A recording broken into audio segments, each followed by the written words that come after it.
मिथुन राशि वाले बंधु, आप सभी का बहुत बहुत स्वागत है, अभिनंदन, आभार। मिथुन राशि भिंड यूट्यूब चैनल में। तो मिथुन राशि वालों, जरा ध्यान से सुनिए। वर्ष का आखिरी महीना वह भी लगभग आधा गुजर चुका। अब नए वर्ष की तैयारियां करनी है।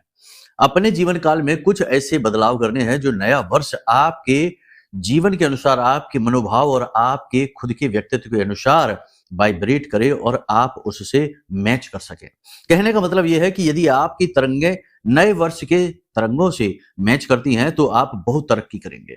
अगला वर्ष, नया वर्ष 2026 सूर्य को समर्पित है। इस विशेष समय और काल पर आपको अपने घर में ये 3 प्रकार की चीजें भूल कर भी नहीं रखनी है। यदि आपने रखी तो 100% आपका भयानक विनाश होगा। आपके जीवन में बर्बादी तो आएगी ही, अकाल, दुर्घटनाएं और ना जाने क्या क्या चीजें घटित हो सकती हैं जो हम कहना भी नहीं चाहते हैं। ये 3 चीजें बहुत ज्यादा नेगेटिव है। सूर्य देवता को बिल्कुल भी ये पसंद नहीं है। कहने का मतलब ये है कि इनकी नेगेटिविटी आपको बर्बाद करेगी। आपकी सकारात्मक ऊर्जा, आपकी कर्मों की शक्ति, आपकी मेहनत, आपके पुण्य प्रताप को छीन करके आपको एकदम नकारात्मक बना देगी। तो इन 3 चीजों को आप अनजाने में अपने घर में रखकर बैठे हैं, इन्हें निकाल फेंकिए। किसको किस प्रकार क्या करना है, इसके विशेष विधि विधान है, शास्त्रीय पद्धति के आधार पर आपको बताएंगे। इसी के अनुसार अगले 3 से 5 दिन की सटीक 5 बड़ी भविष्यवाणियां भी करेंगे जो आपके लिए रोड मैप का काम करेंगे। साथ ही साथ समय के अनुसार, इस समय और काल पर जो ग्रह स्थितियां हैं, जिस प्रकार की हम आपको बता दें कि चंद्रमा की जो ग्रह स्थिति है कि इस समय राहु की सीधी दृष्टि चंद्रमा के ऊपर पड़ रही है और अगले 3 से 5 दिनों में शनि की भी दृष्टि इसके ऊपर पड़ेगी। तो कहने का मतलब यह है कि जो स्थिति इस समय चंद्रमा की है, साथ ही साथ अन्य ग्रहों की भी जो स्थितियां हैं कि मंगल के ऊपर भी केतु की पंचम दृष्टि पड़ रही है, मंगल भी दूषित है, बद है। तो कुछ सावधानियां बहुत ज्यादा आवश्यक है। कुछ विशेष परिवर्तन जीवन में बहुत ज्यादा आवश्यक है। उपाय क्रियाएं भी बहुत अनिवार्य हैं। यदि आप ये सब समझ लेंगे और इसी के अनुसार जीवन को परिवर्तित करेंगे तो 100% ये समय तो आपका अच्छा होगा ही। आने वाला वर्ष भी आपका बहुत सुंदर होगा। आप वो सब कुछ पा जाएंगे जिसके लिए आप अब तक परेशान हैं। यकीन मानिए, हमेशा सिर्फ मेहनत ही काम नहीं आती। मेहनत तो है ही, लेकिन इसके साथ साथ एक तर्कपूर्ण कर्म, एक व्यवहारिक कर्म भी जीतता है, उतना ही अनिवार्य है। मानकर चलिए कि आप किसी दीवार में कील ठोकना चाहते हैं और कील ठोकते ठोकते उसके नीचे पत्थर आ जाता है, सरिया आ जाता है, लोहा आ जाता है और आप मेहनत करे जा रहे हैं, कील ठोके जा रहे हैं, एक के बाद एक कील खराब होती जा रही है, लेकिन आप पीछे नहीं हट रहे। तो क्या ये मेहनत सफल होगी? ना तो आपकी मेहनत सफल होगी, ना ही वह कील सही जगह पर बैठ पाएगी। तो बजाय इसके कि तर्कपूर्ण व्यवहार, यानी कि एक प्रैक्टिकल एफर्ट, यानी कील की जगह को थोड़ा बदल कर लगाइए, लग जाएगी। तो कहने का मतलब यह है कि आपको भी ऐसा ही करना है। मेहनत तो सभी कर ही रहे हैं, आप भी कर ही रहे हैं, लेकिन इसके साथ साथ थोड़े थोड़े परिवर्तन, छोटे छोटे बदलाव जीवन में जब की जाते हैं तो जीवन फलता है, फूलता है, प्रफुल्लित होता है, खुशबूदार बनता है। आपके साथ साथ आपके जो साथी हैं, जो मित्र, यार, परिवार, व्यवहार, सब के सब आनंदित हो उठते हैं। तो कहने का मतलब यह है कि कार्यक्रम बेहद महत्वपूर्ण है। ज्ञान की एक महत्वपूर्ण श्रृंखला लेकर आए हैं हम आपके लिए। कई बातें इसमें छोटी बड़ी आपको बताएंगे, हर बात महत्वपूर्ण है, आपके जीवन से डायरेक्ट कनेक्टेड है। तो आपको तो इसे देखना ही चाहिए। अंत तक देखेंगे, बहुत कुछ नया पा जाएंगे, नई चीजें सीख जाएंगे और अपने जीवन में सफलता की एक नई कहानी अवश्य ही लिख पाएंगे। सच्चे मन से, बहुत ही मेहनत के साथ और बहुत ही भाव के साथ हमने यह कार्यक्रम आपके लिए बुना है। इसे पूरा जरूर देखना। कार्यक्रम में मुख्य तौर पर हम 3 बातें करेंगे। पहला, आपको बताएंगे भविष्यवाणियां, अगले 3 से 5 दिनों की सटीक भविष्यवाणियां ग्रह गोचरों के आधार पर। साथ ही साथ महामाई के कुछ विशेष आदेश, उनकी अनुभूतियां भी आपको बताएंगे। इसी के साथ साथ दूसरा, आपको बताएंगे विशेष उपाय और क्रियाएं जो आपको इस समय और काल पर करना बेहद अनिवार्य है। देवताओं की कृपा आपको प्राप्त होगी। तीसरी, वे 3 चीजें जो आपको अपने घर से तुरंत निकाल फेंकनी है, वरना कुछ भी कर लेना, काम बनेगा नहीं और नया साल भी 100% खराब हो जाएगा। फिर आप कहते रहेंगे कि गुरुजी, हमने तो सब उपाय भी कर लिए, सब कुछ करा लिया, लेकिन ना जाने क्यों चीजें ठीक नहीं हो रही हैं। कारण आपको हमने बता दिया है। तो चलिए, उम्मीद करते हैं सारी बातें आपने समझ ली हैं। वो कार्यक्रम को अंत तक जरूर देखेंगे। मेहनत हमारी सफल हो जाएगी, आपका जीवन सफल हो जाएगा माई की कृपा से। महामाई को याद करते हुए कमेंट बॉक्स में पूरे भक्ति भाव के साथ लिख डालिए, जय मां बगलामुखी कृपा करो। महामाई निश्चित तौर पर आपके ऊपर कृपा कर रही हैं, तभी समय और काल के अनुरूप आप इस कार्यक्रम को पा गए हैं। अब अपनी कामयाबी को भी पा जाएंगे, माई के आशीर्वाद को भी पा जाएंगे। भाव यदि माँ के लिए और गहरा है तो ये भी लिखिए कि मैं भी माई के परिवार का हिस्सा हूँ। आप भी, क्योंकि पहले से ही माई के परिवार के तो सभी हिस्से हैं, लेकिन आप कहकर इस प्रयास को और प्रबल बना देंगे। इसी के साथ साथ यदि माई का पवित्र भजन सुनना है तो लिंक डिस्क्रिप्शन में है। पूरा कार्यक्रम देखने के बाद लिंक पर जाना, क्लिक करना, भजन सुनना, आनंद आ जाएगा, मन प्रफुल्लित होगा। जय माई की। बंधुओं, ज्योतिष और तंत्र विद्या के क्षेत्र में आचार्य अमित एक जाना माना नाम है। पूज्य गुरुदेव के साधनाओं और ज्योतिष विद्या के अनुभव बेहद दिव्य है। जी हाँ, पूज्य गुरुदेव ने जिसकी भी कुंडली का विश्लेषण किया और कुंडली के अनुसार उसे सटीक उपाय व महामाई माँ बगलामुखी की विशेष कृपा दी, उसके जीवन में सकारात्मक बदलाव तो आए ही है। फिर चाहे समस्या कितनी ही कठिन क्यों ना हो, समाधान तो अवश्य हुआ है। अब ऐसे में यदि आप भी अपने जीवन की किसी बड़ी समस्या से जूझ रहे हैं, जैसे कि कर्जा बढ़ता ही जा रहा है, काम धंधा और व्यापार सब रुक चुका है, रिश्ते नातों में तनाव हद से ज्यादा बढ़ गया है, पूरा जीवन ही नकारात्मकताओं से भर गया है, तो ऐसे में यही सही समय है जब आप श्रेष्ठ गुरु से मार्गदर्शन प्राप्त करें और जीवन के अंधकार को समाप्त कर दिव्य प्रकाश की ओर कदम बढ़ाएं। वीडियो में दिए गए नंबरों पर तुरंत संपर्क करिए और अपनी कुंडली का विश्लेषण व समाधान पूज्य गुरुदेव के द्वारा करवा लीजिए। देर ना करें, आपके देवी देवताओं के आशीर्वाद से ये मौका खुद चलकर आपके पास आया है, इसे गंवाना नहीं है। अभी फोन करें और गुरुदेव से मार्गदर्शन प्राप्त करें। महामाई आपका कल्याण करें। धन्यवाद। चलिए बात करते हैं 5 बड़ी भविष्यवाणियों की। देखो, इस समय चंद्रमा खराब है, कह सकते हैं। चंद्रमा पर राहु की दृष्टि है, केतु के साथ बैठा है, ग्रहण लगा हुआ है, और ग्रहण की स्थिति में चंद्रमा क्या करेगा? आपके मन को खराब करेगा, अनाप शनाप उल्टे विचार डालेगा, बहुत ज्यादा सोचेंगे, कई प्रकार के विचार मन में आएंगे, बहुत तेज गति से आएंगे, आप खुद ही कंफ्यूज हो जाएंगे। तो कहने का मतलब यह है कि ये समय और काल अगले 3 से 5 दिनों का है कंफ्यूजन का। और कंफ्यूजन में क्या होता है? कंफ्यूजन में होते हैं गलत निर्णय, गलत जगह पर पैसा इन्वेस्ट होता है, गलत इंसान पर भरोसा हो जाता है और गलत जीवन शैली भी हो जाती है। इंसान खाना पीना छोड़ देता है, व्यर्थ की टेंशन लेकर घूम रहा है। इतनी बड़ी टेंशन है नहीं जितनी वो लेकर घूम रहा है, और जो बड़ी टेंशन है उनको भी टेंशन लेकर आप दूर कर नहीं सकते हैं। यानी कि टेंशन लेने का कोई औचित्य ही नहीं बनता। चिंता चिता समा नास्ति, बिंदु मात्र विशेषता।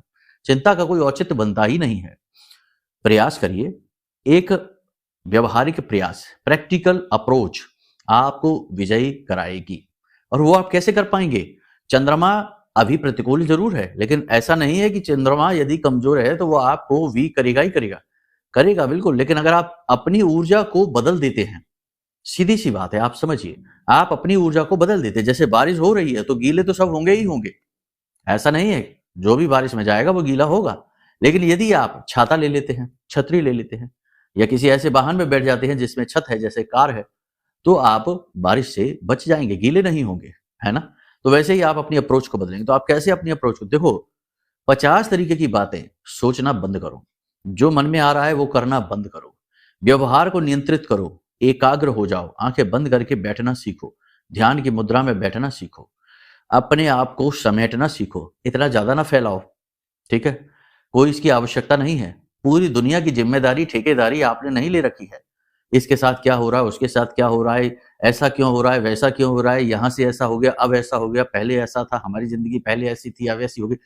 500 तरीके की बातें सोचने की जरूरत नहीं है। पहले आप ये सोचिए कि आपके सामने क्या है, इस समय आपके सामने क्या प्रॉब्लम है, इस समय आपके सामने क्या काम है, भगवान ने आपको क्या जिम्मेदारी दे रखी है, इस समय आपका सबसे महत्वपूर्ण कर्म क्रिया क्या है, बस उस पर ध्यान दीजिए और उसे ही बेहतरीन तरीके से करने की कोशिश करिए। और आप देखेंगे कि जब आप इस विधि से आगे चलेंगे, यानी अपना फोकस, अर्जुन महान धनुर्धर क्यों बना? क्योंकि वो महान था, इसलिए महान धनुर्धर बना। उसका फोकस सबसे ज्यादा बेहतरीन था। तो फोकस को अपने एकाग्र करिए, है ना। इधर उधर तितर बितर रहेंगे तो बहुत ज्यादा व्याकुल हो जाएंगे, और फिर चंद्रमा खराब है तो और ज्यादा आपको कंफ्यूज, व्याकुल कर देगा, ओवर थिंकिंग कराएगा, डिप्रेशन में ले जाएगा, सिर में दर्द की समस्या उत्पन्न कर देगा। इस समय और काल पर यह भी होगा कि आप इमोशनल फूल, यानी कह सकते हैं कि भावनात्मक रूप से मूर्ख बनाए जा सकते हैं। बहुत आसान रहेगा। कुछ लोग आपके आसपास ऐसे होंगे, कुछ ऐसे आपके जीवन में आ जाएंगे जो आपको इमोशनली जानते हैं कि ये कमजोर है, तो उसी प्रकार के आपके बटन दबाएंगे, उस प्रकार की बातें करेंगे जिससे आप पिघलेंगे और आपसे काम निकलवा लेंगे, आप फंस जाएंगे। किसी और की मदद करने के चक्कर में आप अपना नुकसान करवा बैठेंगे, अपने पैसे किसी को दे देंगे या अपनी गारंटी किसी को दे देंगे। किसी से पैसे लेकर किसी को दिलवा दिया, आप बीच में आ गए, गारंटी दे देंगे। तो ये गारंटी नहीं किसी की भी लेनी, ना ही किसी को पैसे देने, ना ही किसी को अपनी जरूरत से ज्यादा चीजें देनी है, ठीक है ना। अपना नुकसान नहीं कराना है। मदद कर दो, कोई समस्या नहीं है, मदद करनी भी पड़ती है, लेकिन मदद की ये देखो कि सीमा कहां समाप्त हो जाती है। किसी की मदद करते करते जहां आपके जीवन में परेशानी शुरू हो जाती है, वहीं मदद की सीमा समाप्त हो जाती है। हाथ जोड़कर बड़े प्रेम से ना बोल दो कि भाई अब नहीं, इतनी ही सीमा है हमारी, अब आप अपना खुद देख लो। एक चीज याद रखना कि जब आप किसी को दुखी देखते हैं और आप भी दुखी हो जाते हैं, ये आपका स्वभाव है, ठीक है। बेसिक आपका फंडामेंटल आपका जो थॉट प्रोसेस है वो ऐसा ही है कि आप भी दुखी हो गए, फिर आपके मन में आया कि इसकी मदद करते हैं, आप उसकी मदद करने लगे। जब आप जरूरत से ज्यादा किसी की मदद करते हैं तो आप उसके दुख, उसकी तकलीफ अपने जीवन में बुलाने लग जाते हैं। फिर वो सुखी हो सकता है लेकिन आप दुखी हो जाएंगे। वैसे तो नियम ये है प्रकृति का, वो सुखी होगा ही नहीं क्योंकि उसके भाग्य में दुख लिखा है। आप उसको 10 लाख रुपए भी दे देंगे, उसे भी जाके कहीं लुटा देगा, जुआ खेल लेगा, गिरा देगा, कहीं स्कैम हो जाएगा, ये हो जाएगा, वो हो जाएगा। मतलब वो तो जगह तो रहेगा ही, लेकिन आप उसकी दुख, उसकी तकलीफ, उसके कष्ट अपने जीवन में जरूर ले आएंगे। आप परेशान हो जाएंगे। एक चीज याद रखना कि इस समय और काल पर आपको आलस भी आ सकता है, काम को टालने की आदत भी हो सकती है। हो सकता है काम करने का मन ना करे, जितना काम की जरूरत है उतना ही काम करने का मन करे, उससे थोड़ा ज्यादा नहीं। लेकिन ये चीज खराब होगी। इस समय सक्रियता की बहुत अधिक आवश्यकता है, आपको एक्टिव रहने की जरूरत है।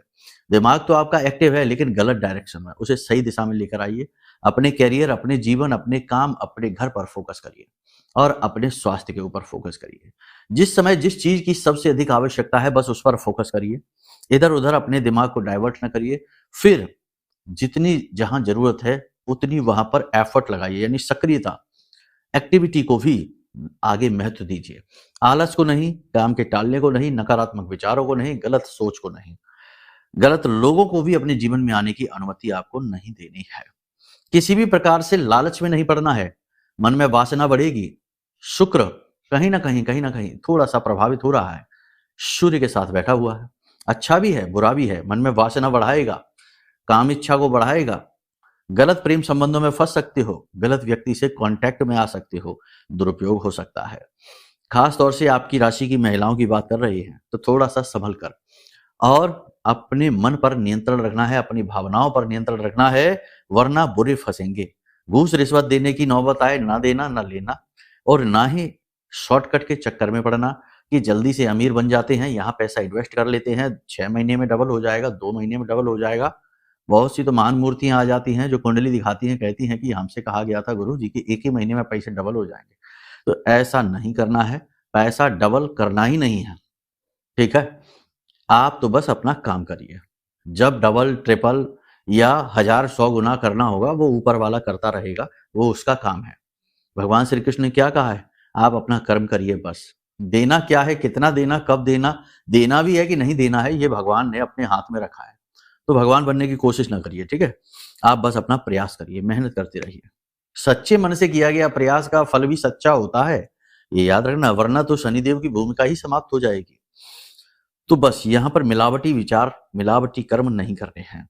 मशीनरी उपकरण आदि आपके अचानक से खराब हो सकते हैं, कीमती सामान आपका खो सकता है, कोई इलेक्ट्रॉनिक सामान जैसे कि मोबाइल या कोई जरूरी डिवाइस, लैपटॉप वगैरह आपके टूट सकते हैं, खराब हो सकते हैं। थोड़ा सा ध्यान देना है, ठीक है। आपके साथ किसी प्रकार का छल हो सकता है, आपके साथ किसी प्रकार का इलेक्ट्रॉनिक डिजिटल फ्रॉड हो सकता है, थोड़ा इसके लिए आप अलर्ट रहना। और अपनी ज्वेलरी, अपने आभूषण संभाल कर रखना, खो सकते हैं, ठीक है। कार्यस्थल पर परिवर्तन होंगे, 2-3 तरीके के परिवर्तन होंगे। एक तो आपके कार्यस्थल पर फिजिकल चेंजेस, यानी ऑफिस में बदलाव हो सकता है, इधर की उधर चीजें हो सकती हैं, व्यवस्था बदल सकती है। दूसरा आपके जीवन में, यानी कि आपका काम बदल सकता है और आपका स्थान बदल सकता है, यानी ट्रांसफर हो सकता है। तो थोड़ा सा देख लेना पॉजिटिव है कि नेगेटिव है, ये तो बाद की बात है, लेकिन ये होगा जरूर, ठीक है। अब 2-3 बातें यहां पर हम आपको बता देते हैं, वो ध्यान से समझ लो। देखो, ज्यादा ईमानदारी और ज्यादा सीधापन, भोला भालापन महंगा पड़ेगा। आप समझिए कि हित अपना जरूर देखिए। आज का संसार वैसा नहीं बचा जैसा कि हमारे पुराणों में, वेदों में, शास्त्रों में लिखा हुआ है।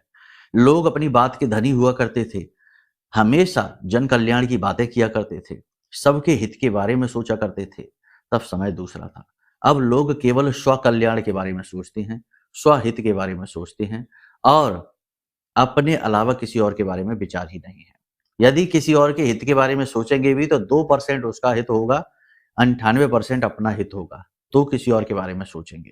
कहने का मतलब यह है कि थोड़ा सा प्रैक्टिकल हो जाइए, भावनाओं से ऊपर उठ जाइए, चालाक बन जाइए और चालाक के साथ साथ चीजों को समझना सीखिए कि कहाँ किस चीज की आवश्यकता है। भगवान श्री कृष्ण ने भी तो यही किया है।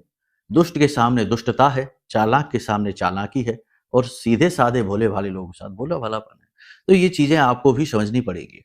इसका नेगेटिव मतलब नहीं निकालना है। ये सारे गुण आपको अपनी सुरक्षा के लिए बनाने हैं, किसी को ठगने के लिए नहीं। अब जो लोग विदेश जाना चाहते हैं, अगले 3 से 5 दिनों में विदेश जाने की संभावना प्रबल है।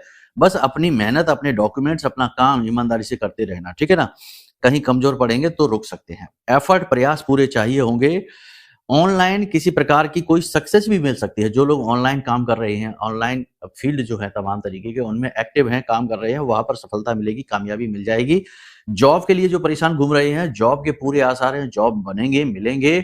साथ ही साथ नए प्रेम संबंध भी बन सकते हैं और वैवाहिक संबंध भी रुकेंगे, विवाह ठहरेगा, विवाह होगा, ठीक है।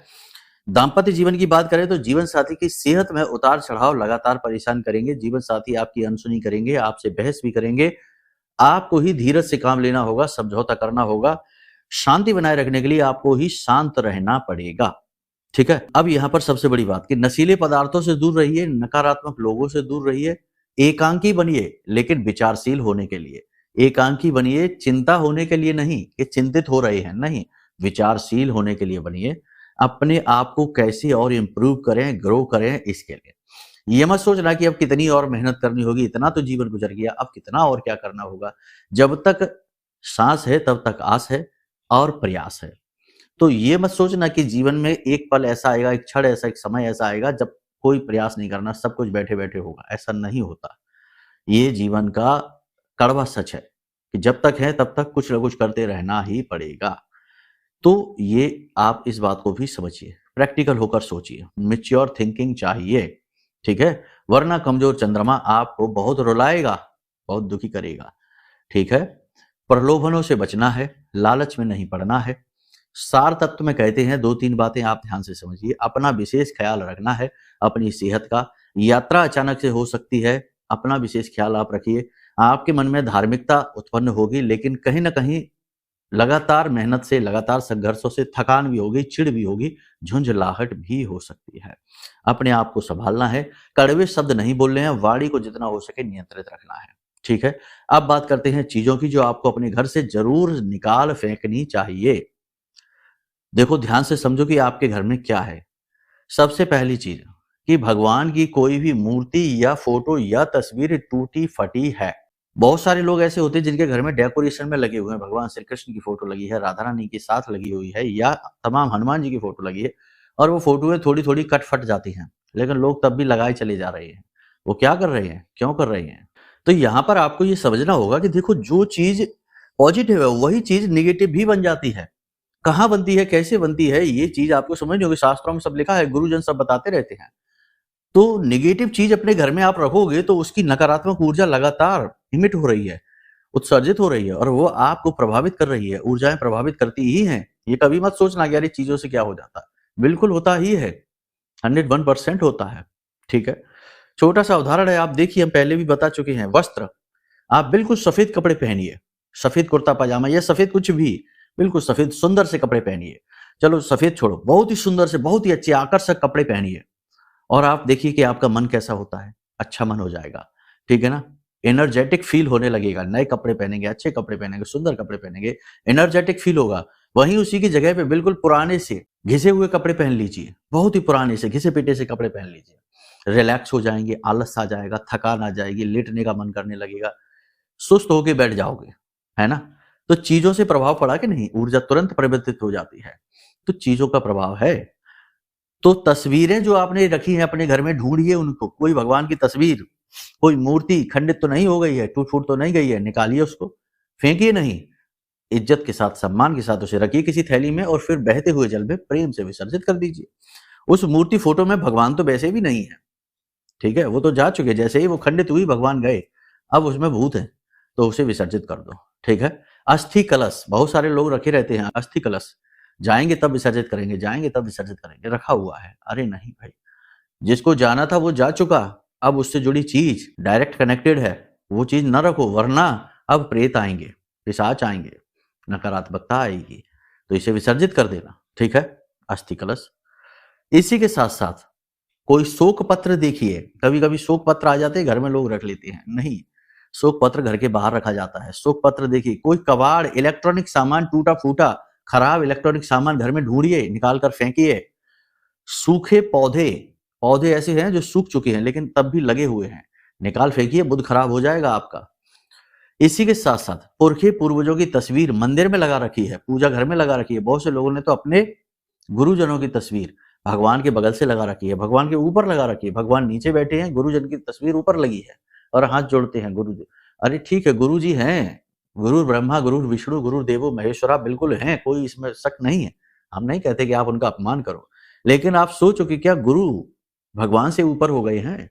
अगर आपके गुरु आ जाएं इस समय, जिस भी लोक में है वहां से आपके सामने आ जाएं और अपनी तस्वीर भगवान के बगल से लगी देखेंगे, तो आपको तारीफ देंगे, आपको ये कहेंगे कि बहुत अच्छा कार्य किया बच्चा, ऐसा कहेंगे? नहीं, डांटेंगे आपको, ये क्या कर रहे हो?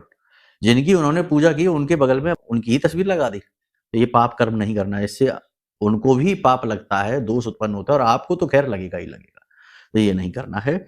इसी के साथ साथ नशीले पदार्थ, बहुत से लोगों का शौक होता है, तमाम तरीके के शौक होते हैं, हम नाम नहीं लेना चाहते, तो शौक होते हैं, अपने घर में रखते हैं सामान तरह तरह का, अरे ये ऐसे वैसे, अरे नहीं ठीक है, उल्टी पुल्टी काम नहीं करिए, और काम करिए तो फिर उम्मीद ना करिए कि कुछ अच्छा होगा, फिर तो जिंदगी भी वैसी ही रहेगी, ठीक है ना, तितर बितर।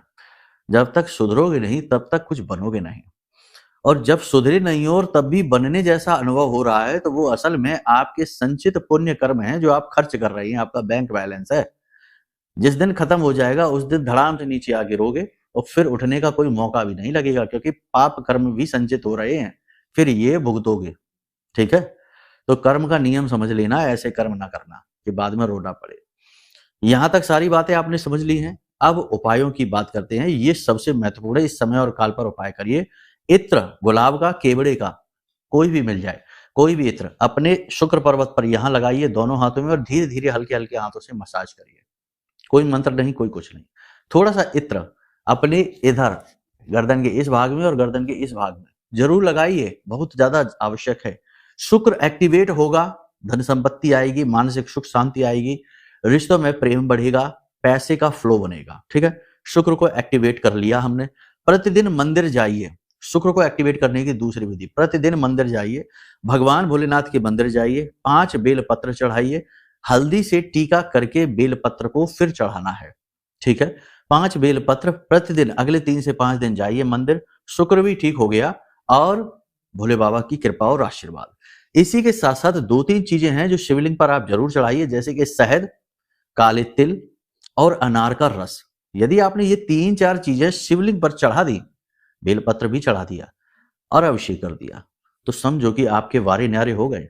ऐसे काम बनेंगे, ऐसे काम बनेंगे कि आप सोच भी नहीं पाएंगे। क्यों? क्योंकि भगवान तो, महादेव तो सबके ऊपर है, तभी तो महादेव है, देवों के देव है। चंद्रमा को सिर पे धारण कर रखा है, तो चंद्रमा ही तो कमजोर है, उसे ही तो पॉजिटिव कर लेंगे आप। तो ये चीजें हैं, इनको आप कर लीजिए। अब कोई और बड़ी समस्या जीवन में है, प्रयास फलित नहीं हो रहे, बड़ा परेशान चल रहे हैं और कुछ समझ में नहीं आ रहा है, कार्यक्रम देख देख के भी कुछ समझ में नहीं आ रहा है, क्योंकि जो हम बता रहे हैं वो सब तो ग्रह गोचर हैं।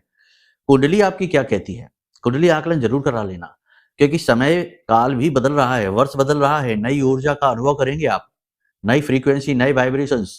तो ऐसे में आप उनके साथ सही से रेजोनेट कर पाएंगे कि नहीं, तालमेल बैठा पाएंगे कि नहीं, इसके लिए कुंडली आकलन करा लो।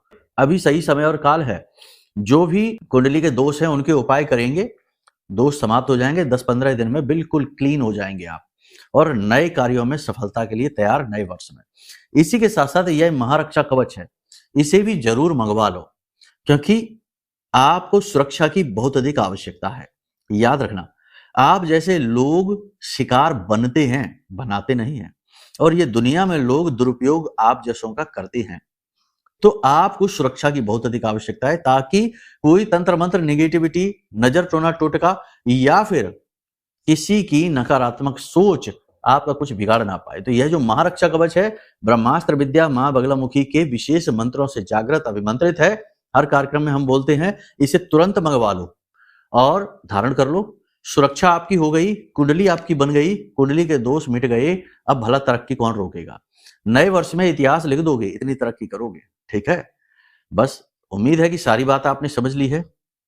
अब यदि कोई सहायता चाहिए, कुंडली करानी है, मच्छमड़ी चाहिए जो राहु का तोड़ है बहुत अच्छा, वो भी हमने कुछ मंगवाई है, अभिमंत्रित की हैं।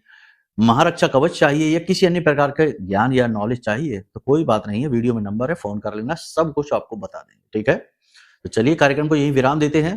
प्रेम से बोलिए जय माई की, जय माँ बगलामुखी। हमारे प्रिय और परम पूज्य आचार्य जी ने अपनी साधनाओं के अनुभवों पर आधारित शक्तिशाली उपाय और क्रियाओं के माध्यम से हजारों लोगों के जीवन को पूरी तरह से बदला है। आचार्य जी के द्वारा बताया गया हर एक उपाय इतना सटीक और कारगर होता है कि जो भी इसे पूरे भाव के साथ कर लेता है उसे साक्षात महामाई की कृपा और आशीर्वाद प्राप्त हो जाती है। इसलिए निसंकोच इन उपायों को पूरे भाव के साथ करिए, आपका कल्याण होगा। जय माई की।